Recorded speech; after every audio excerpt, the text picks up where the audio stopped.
আসসালামু আলাইকুম। আপনাদেরকে প্রথমেই কারিগরি শিক্ষা বোর্ডের পক্ষ থেকে জানাই আন্তরিক অভিনন্দন এবং শুভেচ্ছা।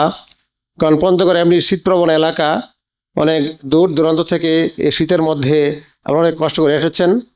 আমাদের অনুষ্ঠান শুরু করতে দেরি হয়েছে, অনেক ধৈর্য ধরে বসে আছেন, এজন্য সবাইকে জানাই আন্তরিক অভিনন্দন। সচিব স্যার এবং চেয়ারম্যান স্যার এবং ঢাকা থেকে এসেছেন, অনেক দূরে প্রায় 500 কিলোমিটার পথ পাড়ি দিয়ে আপনাদের মাঝে এসেছেন। আপনারা আমাদের আমন্ত্রণ সাড়া দিয়েছেন। উদ্দেশ্য একটাই, কারিগরি শিক্ষার প্রচার এবং প্রসারের লক্ষ্যেই আমরা সবাই সমবেত হয়েছি। বর্তমান যুগ কারিগরির যুগ। বিশ্বায়নের এই যুগে পৃথিবীতে যেই দেশে কারিগরি শিক্ষার হার যত বেশি, সেই দেশ অর্থনৈতিকভাবে তত সমৃদ্ধ এবং উন্নত। সেই লক্ষ্যকে সামনে নিয়ে আমরা আপনাদের মাঝে হাজির হয়েছি এবং আপনাদেরকে আমন্ত্রণ জানিয়েছি। আপনারা আমাদের আমন্ত্রণে সাড়া দিয়েছেন, সেজন্য আবার ধন্যবাদ জানাচ্ছি। প্রত্যেক শিক্ষক একজন ইনফ্লুয়েন্সিয়াল পার্সোনালিটি বা খুবই প্রভাবশালী ব্যক্তিত্ব। কোনো শিক্ষার্থী প্রথমেই তার শিক্ষককে জিজ্ঞাসা করে আমি কি পড়বো।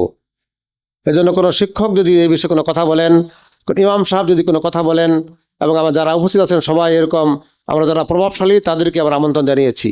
কারণ একটি কথায় অনেক পরিবর্তন দেশে আসতে পারে। পৃথিবীতে এই বাংলাদেশেই কারিগরি শিক্ষার হার সর্বনিম্ন পর্যায়ের দিকে, প্রায় 15 থেকে 17% মাঝখানে অবস্থান করছে। আমরা 2030 সালের মধ্যে এই হারকে 30% উন্নীত করতে চাই।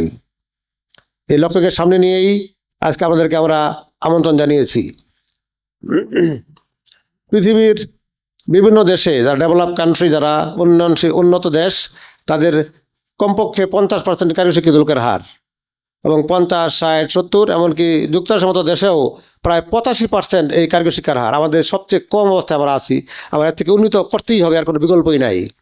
কারণ আমরা এখন ডেমোগ্রাফিক ডিভিডেন্ড মধ্যে আমরা অবস্থান করছি। বাংলাদেশের প্রায় 67% লোক এই মুহূর্তে কর্মক্ষম।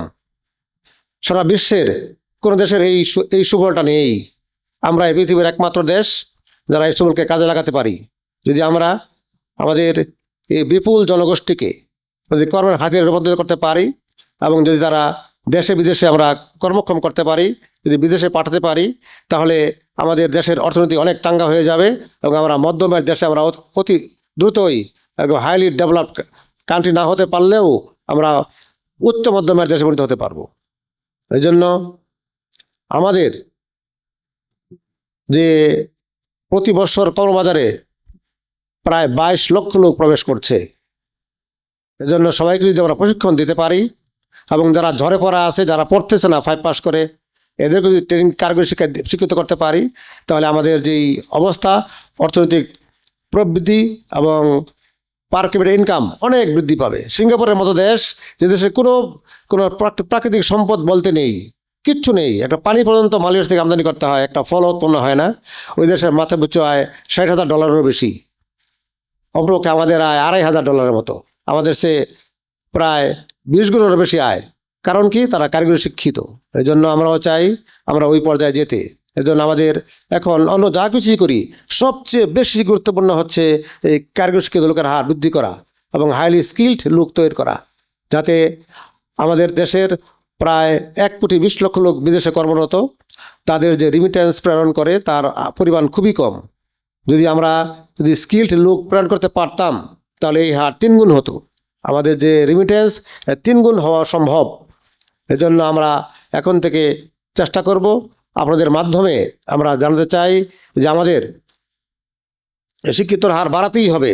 আছে 15-16%, 30% করতে হবে। তাহলে কীরকম চেঞ্জ আমাদের দরকার। এজন্য আপনারাই পারেন একমাত্র এই কাজকে আগে এগিয়ে নিয়ে যেতে। এজন্য আপনাদেরকে আমরা আমন্ত্রণ জানিয়েছি। আপনারা আপনাদের কর্মস্থলে গিয়ে যেই পর্যায়ে আছেন, সবাই যারা প্রাথমিক বিদ্যালয়ের প্রধান শিক্ষক আছেন, তাদের প্রতি রিকোয়েস্ট থাকবে, যারা 6-এ, আমরা 6 থেকে 6, 7, 8, 9, 10, 11, 12 এবং ডিপ্লোমা ইঞ্জিনিয়ারিং, এই সব ক্ষেত্রেই আমরা ভর্তি করি। যেমন আমাদের 6 থেকে আমাদের নিম্ন মাধ্যমিক ভোকেশনাল এবং মাদ্রাসা, আমরা নিম্ন মাধ্যমিক দাখিল ভোকেশনাল চালু করেছি। এজন্য যারা পঞ্চম শ্রেণী পাশ করবে তারা সহজেই এখানে ভর্তি হতে পারবে। সবাই জানেন কোথায় কোথায় প্রতিষ্ঠান আছে। প্রত্যেক উপজেলায় এখানে একটি করে টেকনিক্যাল স্কুল কলেজ কার্যক্রম শুরু হয়েছে, সব উপজেলায় হয়নি। আপনারা সবাই জানেন এখানে 6 থেকে কার্যক্রম শুরু হয়। 6, 7, 8, 9, 10 সব জায়গায় ভর্তি করা যায়। এবং আমরা 6-এ ভর্তি করি, 7-এ ভর্তি করি, 8-এও ভর্তি করা হয় এবং 9-এ ভর্তি করা হয় এবং 10-এ তো ভর্তি করা হয় না। যারা 9-এ থাকে তারাই পরবর্তীতে প্রমোশন পায় এবং ইন্টারমিডিয়েট ভর্তি করা হয়। যারা ভোকেশনাল থেকে পাস করে শুধু তারাই ভর্তি হতে পারে এবং ডিপ্লোমা ইঞ্জিনিয়ারিংয়ে আমরা এসএসসি পাসের পরে ভর্তি করি।